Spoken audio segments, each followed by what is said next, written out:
Cláudio Amaral.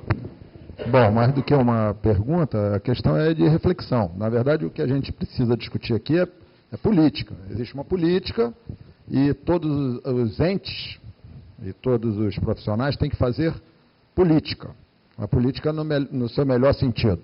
Então, quando eu defendo, por exemplo, os protocolos e o respeito às atribuições dos órgãos nas diversas esferas e as competências dos profissionais, eu estou defendendo uma posição política. Eu queria reforçar aqui, porque a ideia é de que eu tenho uma visão otimista, o Kelson tem uma visão pessimista e a Ana Cristina tem uma visão de cobrança. Não é isso, eu não tenho uma visão otimista, ao contrário. O que eu tenho é uma visão, no meu modo de ver, realista. Nós temos um arcabouço, nós temos um processo em andamento que exige inteligência e atitude. Se nós vamos ser suficientemente preparados e capacitados para lidar com esse processo, nós vamos avançar. Me preocupa, e eu tenho falado isso muito com o Flávio, falo isso com o Kelso também, com a Ana Cristina, que nós temos poucos articuladores no Brasil nessa área. Muito poucos. E com o conhecimento do assunto, menos ainda. Então, essa inteligência e essa atitude política exige compromisso público. Serviço público. E está todo mundo correndo atrás de capacitação para isso. E a política pressupõe isso. Então, o Kelson tem que falar, eu tenho que ficar satisfeito que Niterói e Petrópolis já dividem alguma responsabilidade comigo, e tenho que ficar satisfeito que a Ana Cristina esteja no Ministério Público, porque ela é minha colega de pesquisa. Então, se ela está no Ministério Público, melhor. Né? Mas não haverá avanço, especificamente se os órgãos estaduais, por exemplo, na semana passada nós fechamos uma nota das empresas que submeteram uma proposta para apresentação de um arcabouço institucional e operacional. Então, vejamos. 4 empresas concorreram, foi dada a nota para um arcabouço. Como é que o INEA, o DRM, o CIMERG, está ali, o Honório, e a Defesa Civil vão se articular institucional e operacionalmente? Em Brasília, Kelson, isso já devia estar sendo feito. Um arcabouço estrutural. Como vai? Não, a ministra Gleisi comanda. Não. É o ministro Bezerra, não, o Raup, não. Qual é o arcabouço? No Rio nós estamos perseguindo isso. Agora é importante que os 4 entes, na verdade, Honório, não tomem iniciativas individuais. Continuem atuando em conjunto. Como o teu grupo de trabalho lá em Petrópolis, que se reúne às terças pela manhã. Então, o que vai exigir, na verdade, é inteligência política, e isso envolve, obviamente, esse BG, a BGE, a PG. Então, tem que ter uma leitura política do momento que a gente está passando. O que o Glauber deixou muito caracterizado aqui é que ele perdeu mais do que ganhou. E há vários itens aí que fazem parte do bolo. No bolo tem que entrar ovo, aí bota na lei. Mas, na verdade, a prática disso diária é muito complicada e vai exigir política e inteligência, fundamentalmente. Alguém quer comentar? O Cláudio fez um comentário, alguém quer comentar? Thales, alguém? Senão a gente passa pro... Quem é o Thales? Dá uma comentada? Não, senão a gente passa para o Ribamar, está inscrito. Agora, se alguém quiser fazer algum comentário em cima da provocação do Cláudio, está o Thales aqui, que é federal, está o Kelson, que é no município, Ana Cristina, que a gente poderia, em cima da provocação do Cláudio aqui, abrir uns comentários, depois entrava o Ribamar, pode ser? Ok, muito bem, gente.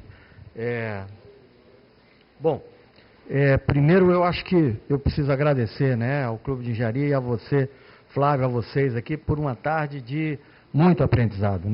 Eu acabava de comentar com a Leon, que a tarde foi riquíssima em reflexões e em aprendizado. A gente está com vários problemas na CPRM para cumprir metas estabelecidas pelo governo federal. Mas eu começaria fazendo uma primeira reflexão em cima do professor Egberto para passar para a reflexão do Cláudio. Rapaz, eu me lembro de um velho professor que eu tive, que ainda está vivo hoje é um consultor de empresas, sênior, bastante sênior no conhecimento e na idade, e eu me lembro de uma frase que ele falou o seguinte: quem nasce num lugar, vive naquele lugar e morre naquele lugar, é planta. Agora você, meu caro, e ele dizia isso olhando para a gente, que está nessa universidade e vai se formar em geologia, prepare-se para voar. E você vai voar por lugares que você jamais imaginou. Eu me lembro muito dele, porque quando eu saí da escola, eu comecei no Rio Grande do Sul. Do Rio Grande do Sul, fiz uma pequena parada em Fortaleza e fui para a Amazônia. E aí eu trabalhei no Nordeste inteiro, e aí depois saí, voltei para fazer uma especialização, comecei no Rio Grande do Sul, terminei na Bahia, certo? Depois Brasília, enfim, eu hoje vivo, sou um geólogo, nunca deixarei de ser geólogo, a minha vocação é de geologia, eu estou liderando uma equipe importante, boa, esforçada, comprometida, certo? Mas nós não podemos fazer a conta de que no Rio Grande do Sul tem excesso de geólogo. Esses moços têm que aprender que eles não são do Rio Grande do Sul quando se formarem em geologia. Eles são do Brasil. E não são nem do Brasil, são do mundo. O conhecimento geológico transcende, ele é extremamente sistêmico. Ele transcende as fronteiras políticas que nós desenhamos.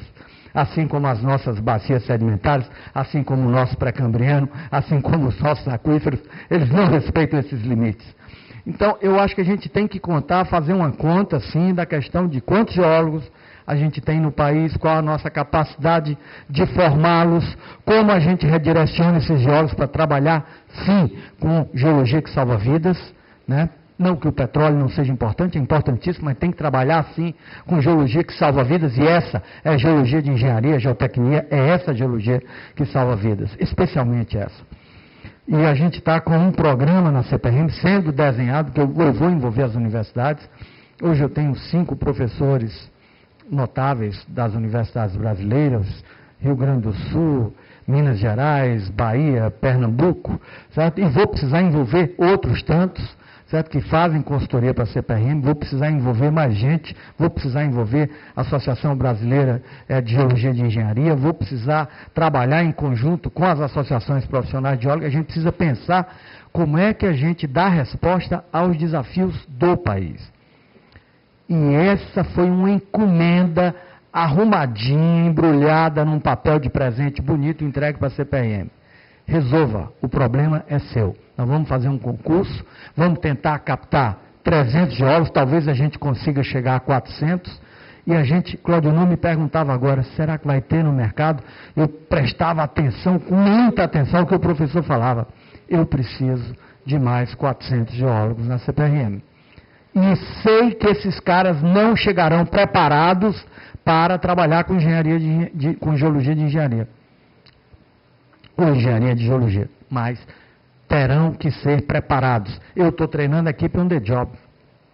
Eles estão fazendo e aprendendo e a gente está fazendo. Essa era a primeira reflexão que era importante, que eu não tive tempo de fazer na minha palestra com vocês. É um trabalho árduo. A gente está trabalhando, eu digo para vocês, eu tive fora da CPRM por 9 anos, foi o meu doutorado, Esplanada dos Ministérios. Voltei para a CPRM, não tirei um dia de folga, desde o dia que assumi essa diretoria, no dia 19 de setembro do ano passado. Um único dia. Não tive recesso de Natal e Ano Novo. Um único dia por conta desse trabalho. E aí, Cláudio, fazendo uma reflexão em cima da articulação que você está falando, essa liderança precisa estar na Casa Civil, e vou lhe dizer por quê. É muito difícil, as vaidades são grandes, e é muito difícil você fazer com que órgãos, teoricamente, que tem um líder que lidera e diz o que é para ser feito naquele órgão, e esse líder é um ministro de Estado, que as pessoas sentem e que tenham humildade de conversar, de repassar conhecimento, de se entenderem e de trabalharem juntos. O grande problema hoje nas nossas organizações, eu digo para você, é a fragmentação dentro das próprias organizações. Sabe por quê? Porque as nossas universidades, as nossas escolas, as minhas netas que estão estudando uma escola de ponta, minha filha tirou de uma escola que era uma escola de religiosos, onde ela estudou, onde a minha filha estudou, as minhas 2 filhas estudaram, que dava uma formação humanística, e eu me surpreendi com ela retirando minhas 2 netas dessa escola e colocando em uma outra escola. Não, pai, vou colocar numa escola de ponta. Eu digo, filho, o que é uma escola de ponta? Prova todo sábado, desde a primeira semana de aula. prova todo sábado, cobrança, certo? Tem aula disso, daquilo outro, os professores são os melhores. O senhor sabe quanto é? É muito caro, é isso aqui, mas elas vão sair preparadas. Acontece que elas estão sendo preparadas para trabalhar sozinhas, para ganharem, para vencerem, não para trabalhar em equipe. Sabe o que é que a gente quer do nosso povo que está no campo? Que eles troquem conhecimento, que eles trabalhem em equipe, que eles envolvam a comunidade, que eles repassem conhecimento, que eles escutem as necessidades da comunidade, que eles informem as lideranças comunitárias dos trabalhos que estão sendo realizados, que eles conversem com as defesas civis municipais, que eles escutem os secretários municipais, que eles repassem o trabalho que foi elaborado para os secretários municipais. As nossas informações são repassadas para o Senad, Semadem, Ministério da Integração Nacional, Casa Civil, certo? São disponibilizadas numa área de transferência, porque são pesados os arquivos, então não tem como você enviar aquilo por e-mail, você pode disponibilizar numa área de transferência para diversos órgãos. E aí a gente chega naquele ponto. Quando a presidente disse, eu quero localizar todas as áreas de risco alto e muito alto desse país, eu quero o endereço das áreas. Eu quero que essas áreas, e ela falava endereço, porque ela dizia, eu quero o endereço da área e quero o nome e o CPF do responsável por fazer isso. Sabe por quê? Gente, em Nova Friburgo nós tínhamos um belíssimo mapeamento de risco realizado em Nova Friburgo. Doutor Cláudio, doutor Flávio Hertal conhecem o trabalho, fizeram esse trabalho junto conosco da CPRM. Esse trabalho foi entregue ao prefeito, que provavelmente abriu um cofre de altíssima segurança, botou o trabalho lá e fechou. Mas por que o prefeito fez isso, gente? Por que esse trabalho não foi amplamente divulgado? Porque não interessa, infelizmente, secretário, a alguns prefeitos, eu não estou generalizando, que o território dele seja feita uma gestão sustentável do ponto de vista científico-técnico. A gestão do território é política. E é isso que nós precisamos acabar no país. A gestão do território pode sim ser política, mas com base técnica e científica alicerçando as decisões políticas. É preciso que a gente tome providências, e aí são os gestores municipais que têm que fazer isso, na hora que uma área de risco alto ou muito alta estiver ocupada, ou estiver sendo ocupada. Essas providências têm que ser tomadas pelo gestor municipal. É claro que o governo federal vai ajudar, e é lógico que vai ajudar, mas a autoridade para não deixar essa área ser ocupada é o gestor municipal que tem. E é ele que conhece a comunidade dele. E eu sei que é uma tarefa muito árdua, e compreendo, secretário, a sua angústia. Compreendo muito bem, eu tenho ido ao campo acompanhar os trabalhos da minha equipe.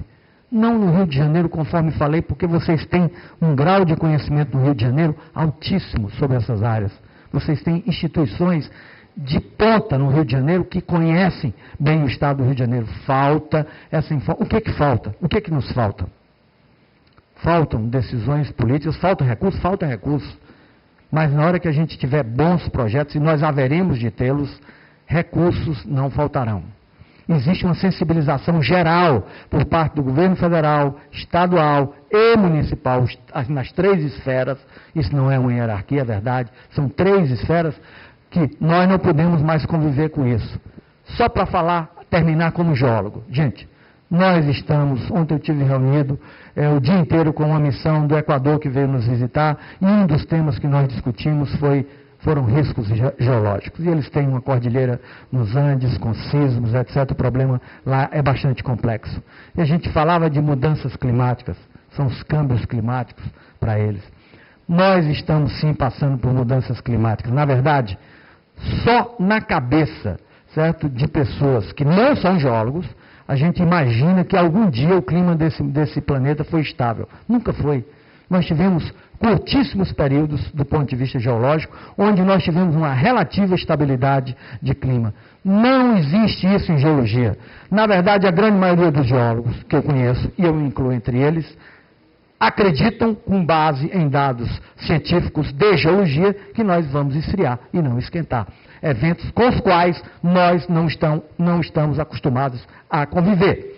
Eu sou especialista em terrenos sedimentares e estudei profundamente processos sedimentares. Estudando processos sedimentares, eu descrevi ao longo dos tempos geológicos milhares de debris flow e de mode flow, certo? Que eu dizia, gente, mas como é que aconteceu isso aqui? Aí o criador fez assim, pum, vou te mostrar. Aí mandou acontecer em Nova Friburgo e Teresópolis. Eu digo, puxa vida, eu ficava imaginando como é que se sustentava um matacão, um bloco de rocha daquele tamanho no meio de lama, mas que história é essa? Como é que esse troço parou aqui? Eram as corridas de lama que estão registradas em diversos afloramentos que eu descrevi, como geólogo, eu pessoalmente, descrevi, certo? Na serra, ali perto de Jacobina, na Bahia, saindo de Jacobina e subindo no deserto Tombador, entrando no Mar Caboclo. Então, gente, está cheio disso na história geológica. São eventos extremos. E esses eventos extremos continuarão, infelizmente, coronel, continuarão a acontecer. Eu aprendi a admirar profundamente o trabalho da Defesa Civil. Eu, como geólogo, não conhecia o trabalho da Defesa Civil. Para mim, o maior aprendizado nesse último ano foi apreciar a sensibilidade, a dedicação e o fantástico trabalho que as defesas civis fazem nesse país, sem estrutura, sem condições, sem dinheiro. Não podemos deixar que isso aconteça. As defesas civis precisam estar estruturadas. O conhecimento geocientífico precisa estar, sim, nas defesas civis. Vocês precisam, sim, ter um geólogo, geotécnico com vocês. Precisam, na minha opinião, precisam.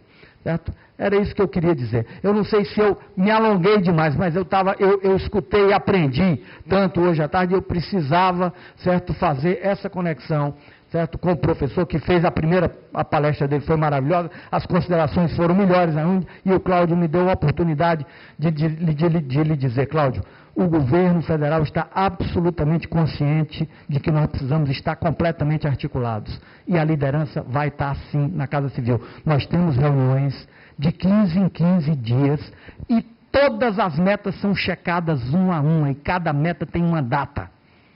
E a Sendon Luizinha, eles têm um sistema de acompanhamento de projetos, onde a equipe de assessoria acompanha